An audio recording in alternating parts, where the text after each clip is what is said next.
What's up, everybody? It's Critical. The footage you're seeing is from Boys of Valor. It's just them kicking back on a couch and talking. But, like the back of the box says, it's animated fun with a message. And I'm delivering a message now. Another talk about my life, I guess. This will be probably the last time I talk about my life, at least within the next year or so. Because I don't like to make a lot of videos talking about myself personally. But I thought this was necessary, so a month ago I made that video about how I've hit rock bottom and I'm at the lowest point in my life, but I'm trying to be optimistic because my girlfriend broke up with me and I just couldn't find a job, still can't find a job. But since then, her and I have been trying to work on things. Like she started talking to me again, and then we started to work on things and everything was really good.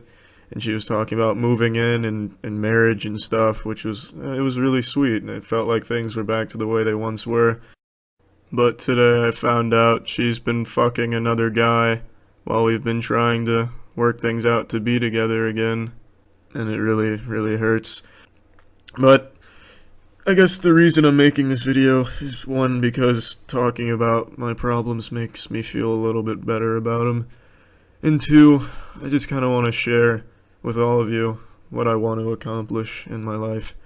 And a long time ago I made that video about how I have the naive goal of ending corruption, which everyone knows, including me, that probably will not happen. But I like to shoot for the stars, but that's not all I want to do. I want everyone to know my name. I want my name to be remembered. I want to be remembered. I want to be remembered as someone who made a positive impact on the entire world, and I want everyone on the planet to know who I am. I don't care if they know me by Critical or by my real name, Charlie. It doesn't matter to me. I just really want to be a part of something big that helps the world, that fixes it, to just make it better. And I really, really want that. And saying these things about myself is super uncomfortable. Like, this isn't something I tell anyone, really. So maybe it's because I'm drunk, but I just really kind of want to open up right now about, like, kind of who I am as a person. I have these huge goals that just seem impossible to be met, but with all the support all of you give me and all the emails you send me, it just means so much, and it really makes me feel like I can actually do the things that I want to do with my life. And that just means the world to me, so thank you all so much. And now, the other couple things I wanted to talk about in this video is how I live my life. Because, I'm talking a lot about myself right now. I might as well just say things I've never said before, So I live my life in a way where I want every single day to be memorable. I want to, like, in 5 years, I want to look back and be like, oh yeah, I remember exactly what I did on September 20th at 5:06 a.m. I probably wouldn't get the time, but I want to be able to be like, oh yeah, I remember September 20th of 2015. Like, I just want every day to be memorable. And that's what I shoot for. Obviously, I don't always succeed at remembering every day. Like, shit, I don't remember what I did yesterday, for instance, or at least not entirely. But that's what I want. And another thing that I do for my life is I never, like, go through a day without trying something new, I guess, or trying to improve something, like juggling. Bitch, give me some fucking balls and I will juggle the shit out of them, even though I'm pretty bad at it. But I still practice. And dancing, I dance like a fucking madman, even though I'm not that great at it. But I will do that SpongeBob footwork shit. I can't exactly do any body waves, at least not very convincingly, because my elbows fucking flail around like a scarecrow. Thus meaning they're very stiff, is what I'm trying to say. So I'm not very good at that move, that maneuver, that witchcraft, that voodoo. But, I still try and learn it, because I want to be able to do, like, a lot of cool things, go out to a club. Everyone, just form a circle around me. I'm doing head spins. I'm going in. Oh, shit. Yeah. Just going, being able to do a lot of things. Now this video is getting kind of long, so I'm going to wrap it up, but I want anyone watching that might be at a low point, feel beaten down and defeated, like things aren't going to get any better for them. I want you to know that I'm right there with you at that low point. But believe me, things really will get better. As hard as it is, even for me right now, you gotta stay positive and just hope for the best and surround yourself with people who care and just do new things, meet new people, and things really will get better. And sometimes even the worst situations can lead to something extremely positive that you might not have achieved if you hadn't gone through that pain. So at least that's how I think. So I just kind of wanted to open up a little bit. I mean, I've been doing YouTube for like 7 years now, and nobody knows shit about me. I mean, fuck, I just dropped my first name, which is something I never thought I would do. But that's all I'll do. I'll never do face cams. No fucking face cams. And no last name either. But yeah, that's it. So yeah. What's up, everybody? It's Critical. And I bet you thought I forgot about it this year, huh? I bet you thought it just slipped my mind. You've been going to bed every night, sailing with a semi-chub, drifting off into nightmares because you thought I didn't remember. Well, now you can finally get some peaceful sleep because I did remember, and it is that time. That time where I answer the year's most asked questions and emails that I've gotten. So let's just dive right in. The first one is, what happened to the lesbian porn video that I exclusively masturbated to for a few years? For those of you who don't keep up with podcast lore, for a couple of years I would only masturbate to one lesbian porn video called Nice Pair of Lesbians. I was basically married to this video. I wouldn't cheat on it with any other videos. And I've been getting asked throughout the entire year what happened to it. So let's talk about Nice Pair of Lesbians. It got taken down, and to my knowledge and through research, extensive research, I can't find it anywhere. There's no re-uploads. If there is re-uploads, it's probably in like 140p, and that's just not even worth busting to. But yeah, so let's take a moment of silence and remember Nice Pair of Lesbians on RedTube. So now that I've answered the most hard-hitting question with that out of the way, the next one is, what is 100% on the Moist Meter? So I started the Moist Meter series this year, and the highest score I've given is a 90%, so people are wondering what the fuck does 100 look like? They assume it's The Mummy, since The Mummy is my favorite movie, and my second favorite movie is The Mummy Returns. But no, I wouldn't give either one of them 100. I don't mean to startle or scare any of you. I'm not trying to sniff your ass while you're bending over in the shower for soap or anything, trying to catch you off guard. I just don't think they're perfect movies or anything. At most, I'd give them a 70%. I think they're just extraordinarily fun, and I genuinely love them more than any other movie I've ever seen. But come on, let's be honest here. Let's call a scooter a scooter. These aren't masterpieces. They're just great, fun movies to watch and enjoy. I could only think of 3 things that I would give 100% to on the Moist Meter. 2 TV shows and 1 movie, and I've thought about this quite a bit. The only movie I could see myself giving 100% to out of all the movies I've seen is The Dark Knight. I think The Dark Knight is just an all-around perfect movie. No matter what your tastes are, you will enjoy The Dark Knight to some degree. It has a little bit of everything, and all of it is just perfectly executed. I think that is just a masterpiece in terms of movies. For TV shows, the first one, I think a lot of you will agree with me on, and then those who don't are the ones that sniff their farts and get high off of them, and it's Breaking Bad. I know some of you are turned off, wow, bandwagoner, he likes Breaking Bad, thinks it's a perfect show, but I really do. From start to finish, the show only gets better. Starts off fantastic, gets better, ends perfectly. I loved everything about Breaking Bad, 0 complaints, and the other TV show is Courage the Cowardly Dog. I made a whole video dedicated to talking about Courage, and I think that perfectly sums up why I think it's 100% in terms of a TV show. Everything it wanted to do, it did it perfectly. It was just the best possible cartoon you could ever make. It was great for adults, great for children, had a lot of comedy, had a lot of horror, had great messages. Great show, 100%. Those are the only 3 things I can think of for 100% on the Moist Meter. The next big question is, why don't I like PUBG? So if you're unfamiliar with PUBG, God bless you, you're very lucky. But for those of you who do know, PUBG has taken off in popularity, it's done some incredible stuff, and it's spawned an incredibly hostile, toxic community that makes Overwatch community look like saints. And I don't like PUBG for one big reason. The game is fucking boring. At its core, it's just a boring game. Now, I loved it when it first came out. It did Battle Royale better than every other game out there at the time, and just as a side note, PlayerUnknown's Battleground didn't invent the Battle Royale genre. Please stop trying to copyright it, you fucking micro dicks at Bluehole or Pub Corporation, whatever the fuck you're calling yourself. I think it's Pub Corp. Sounds like a Resident Evil 7 faction that's evil, and they are evil people. But yeah, they did it the best at the time, and I loved it because the proximity voice chat was super fucking fun. Some unique memories that will never be able to exist in any other type of game. It was just a really fun wild, wild west of people looking for a good time and to fuck around.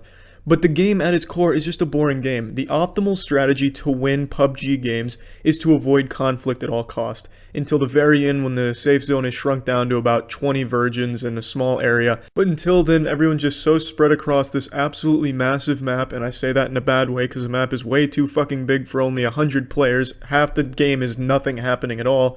The map is so fucking big, it makes the entire state of Florida feel the size of a Dave & Buster's. It would take you longer to run from one side of the PUBG map, either one, the desert one or the other one. It would take you longer to run from one side to the other than it would for me to run from Orlando to St. Augustine. The map is far, far, far too big. And the games just consist of the same shit over and over again. You go to the ghost town, you loot for 15 minutes, then you run through an open field for 30 minutes with nothing at all happening. You just click auto run and that's the end of that. You get to the safe zone, you wait a little while, then you start auto running again with nothing happening the whole time. It's a boring fucking game at its core if you're trying to win. And now on to the next question, which really just kind of piggybacks off the last one. Why don't I like PlayerUnknown? Well, it's because, in my opinion, he's just a laughably pathetic developer, but I just think the way he conducts himself is sad. You could cough in his general direction, you will not only get banned in his game, he will then go on Twitter and drum up some sob story about how when he was 8 years old, a serial killer coughed near him and it cursed his whole family, so it's a traumatic experience. He's just such a sad man, in my opinion. It's just, he made this game, he showed it no tender love and care, he just rakes in all this money, he goes the way of greed with the loot boxes instead of fixing the shit that's glaringly wrong. But I mean, he's raking in so much money, it just doesn't matter to him, and you know, the game could have been a lot better, but fuck it, he's just gonna go cry on Twitter instead of doing shit that's actually beneficial. So, on to the next big question of the year. Do I still attempt shaving my asshole every now and then? Previous years answering questions video, I was asked, do I shave my asshole a lot? And the answer was, yeah, occasionally I give it a try because I feel like, you know, cleaner shits, less wiping, and also less sweating down there. But turns out, counterproductive. Shaving your asshole just leads to like fucking greased ass cheeks. It's far more moist down there, a lot more swamp ass, so no, I don't shave it down there anymore. Now on to a little speed round here, because these are pretty simple answers to simple questions. What's my favorite 2017 game? Neo, by far. Fucking landslide, love that game.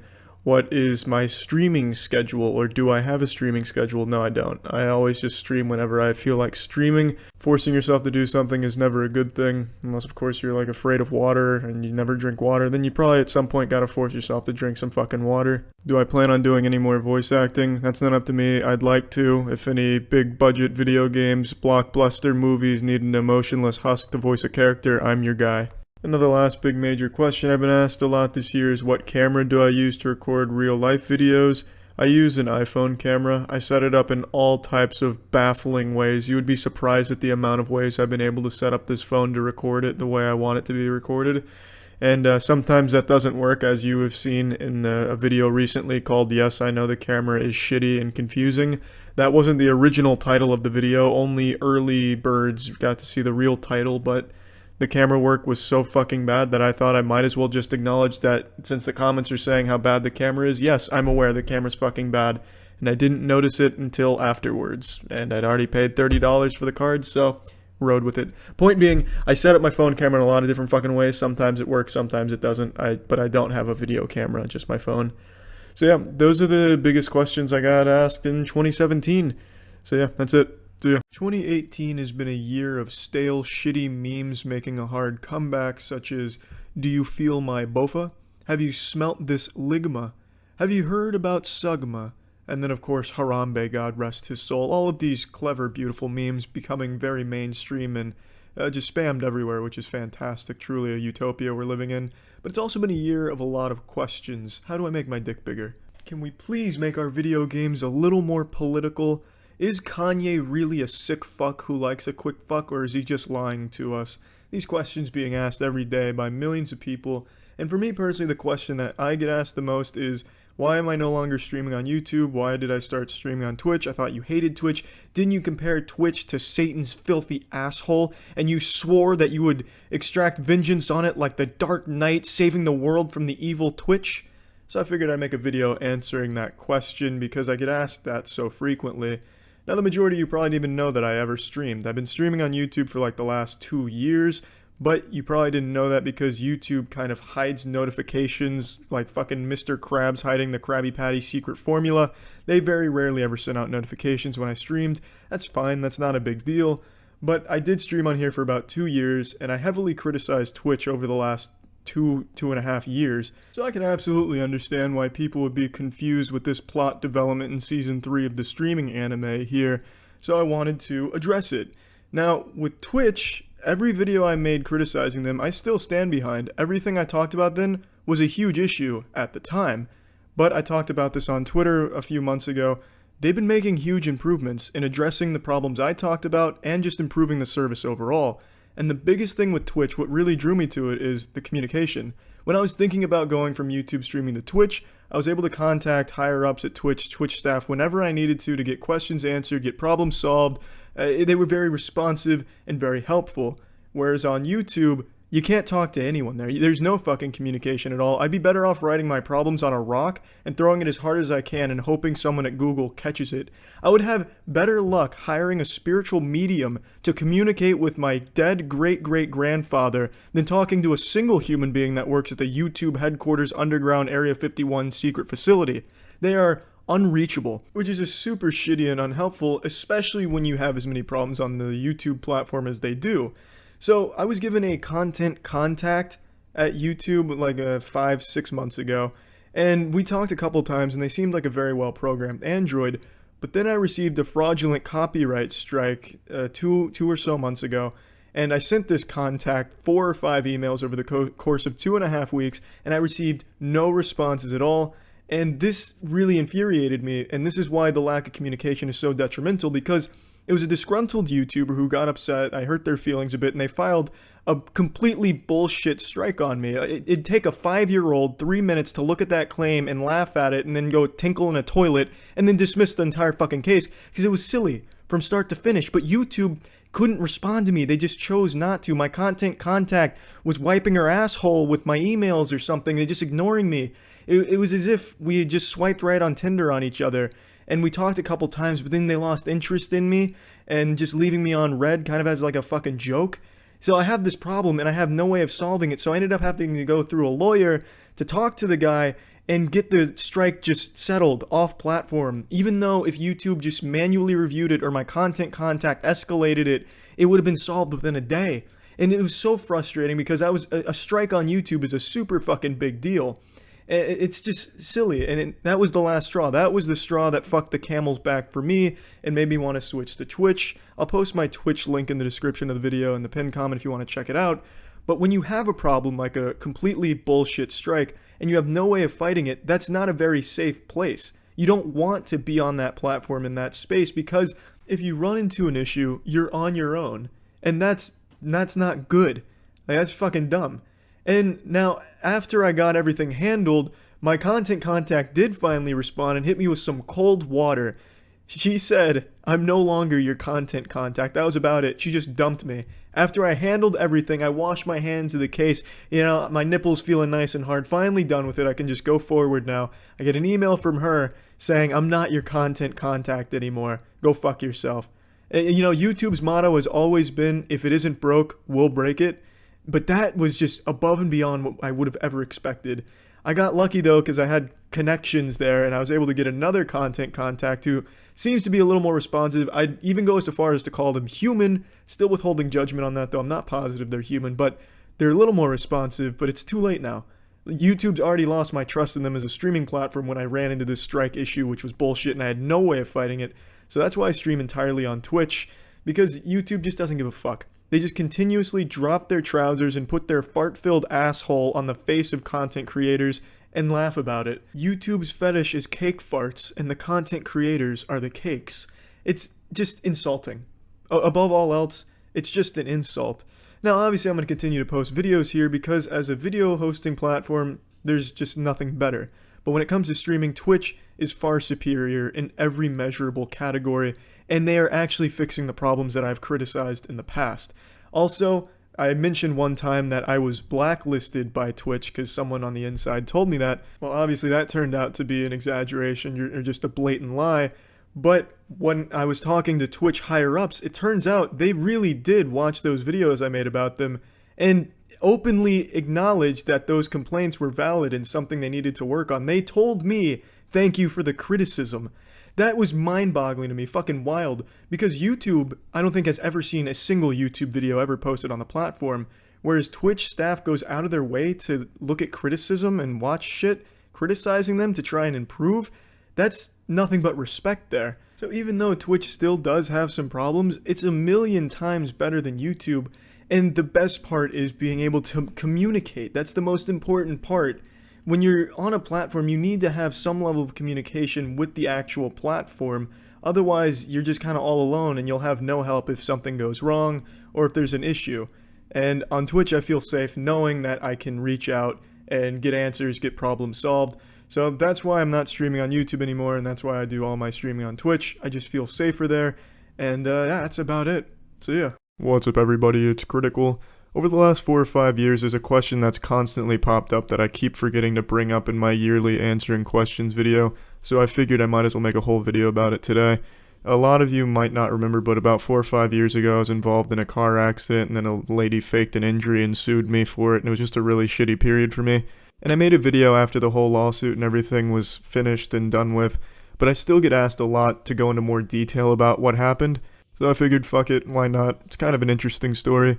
So I was on my way home from my figure drawing art class, and I'm pretty shitty at art, and drawing nude models was just incredibly difficult. They'd strike the most bizarre poses like the Inquisitive Masturbator or the YMCA, and I'd do my best to doodle them, but it always came out looking like something out of a 3-year-old sketchbook.